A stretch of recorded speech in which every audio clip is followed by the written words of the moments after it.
પાકિસ્તાનના મદદગાર તુર્કીએ પર એકલું રાજકોટ જ કાફી છે। રાજકોટમાં બનતા ઓટો પાર્ટ્સની તુર્કીએમાં મોટા પ્રમાણમાં નિકાસ થાય છે। તુર્કીએ આ વસ્તુઓ આજુબાજુથી 8 થી 10 દેશોમાં નિકાસ કરે છે। રાજકોટ ઓટો પાર્ટ ન મોકલે તો ટ્રેક્ટરની કંપનીઓ બંધ થઈ જાય। ખેતીના ઓજારો સહિતની અલગ અલગ વસ્તુઓની પણ નિકાસ કરે છે। રાજકોટના ઉદ્યોગો પર આયાત નિકાસ બંધ કરવાની વિચારણા કરી શકે છે। સરકાર નિકાસ પર પ્રતિબંધ મૂકે તો તુર્કીના અનેક ઉદ્યોગો ઠપ થઈ જાય। રાજકોટના 200 કરતા વધારે ઉદ્યોગો તુર્કીએ એ પાર્ટ્સની નિકાસ કરે છે।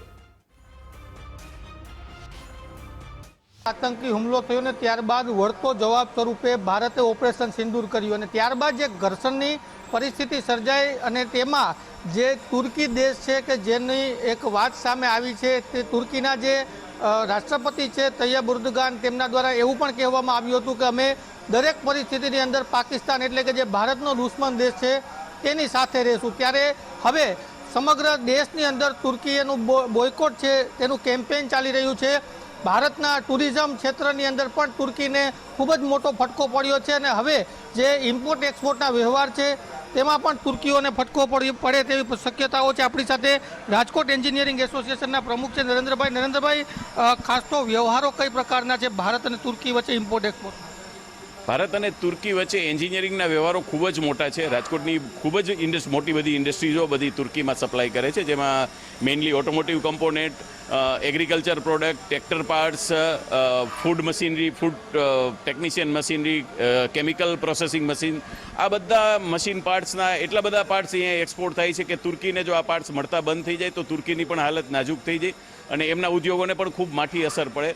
જ્યારે ભારતને પહેલગામ હુમલા પછી આપે જેમ વાત કરી એ પ્રમાણે પાકિસ્તાન ઉપર જે ઓપરેશન સિંદૂરનો હુમલો કર્યો અને ત્યારે પણ જો તુર્કી એમ કહેતું હોય કે અમે દરેક વખતે પાકિસ્તાનની સાથે રહી જઈએ, કોઈ પણ દેશ બીજાના દેશની સાથે રહે એ ગૌરવની વાત છે, પણ જ્યારે આતંકવાદની સાથે તુર્કી છે ત્યારે ભારત અને રાજકોટ ભારતની સરકાર સાથે છે। ભારતની પોતાની દેશભક્તિને માટે તુર્કીની સાથેના વ્યવહારો બંધ કરવા પડે તો પણ તૈયાર છે।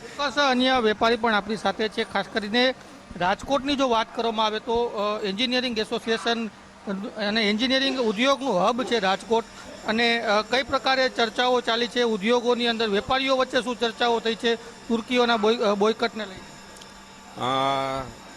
તુર્કીએ જે પ્રમાણે પાકિસ્તાનને સપોર્ટ કરેલો છે એનાથી એક ઉદ્યોગકારોની અંદર ખૂબ વધારે પ્રમાણમાં એંગર થઈ ગયા છે કે ભાઈ આટલું સરસ આપણે એમની સાથે કામ કરીએ છીએ તેમ છતાં પણ જે એ કન્ટ્રીને સપોર્ટ કરતા હોય તો આમનો થોડો ઘણો બોયકોટ થવો જોઈએ। હાલમાં એવું નથી, બોયકોટ થયો છે। જેમ કે તમે ટુરિઝમ ઇન્ડસ્ટ્રીઝની વાત કરો તો આપણે અંદાજિત 1,500 કરોડ 15,000 કરોડ જેવો ફરક પડ્યો છે। જે ઇન્ડિયન્સ લોકો ત્યાં જતા હતા અને એ લોકોએ કમ્પ્લીટલી અત્યારે જવાનું બંધ કરી લીધું, કારણ કે ઓપરેશન સિંદૂર પછી લોકોમાં એક એવો માહોલ થયો છે કે કોઈ પણ કિંમતે અમે તરકી નહીં જઈએ। જે આતંકવાદીને પોષતો દેશ છે પાકિસ્તાન, તેના સમર્થનમાં રહેશું ને એના પરિણામે સમગ્ર દેશની અંદર અત્યારે તુર્કીનો વિરોધ ચાલી રહ્યો છે। એક તરફ પ્રવાસન ઉદ્યોગમાં તેમને માઠી અસર, કેમ કે બુકિંગો તમામ રદ થઈ રહ્યા છે, તો બીજી બાજુ જે વેપારી છે રાજકોટના તેઓ પણ હવે તુર્કીનો વિરોધ કરી રહ્યા છે। કેમેરા પર્સન કિશોર વાડોલિયા સાથે ગૌતમ બેડા, ગુજરાત ફર્સ્ટ, રાજકોટ।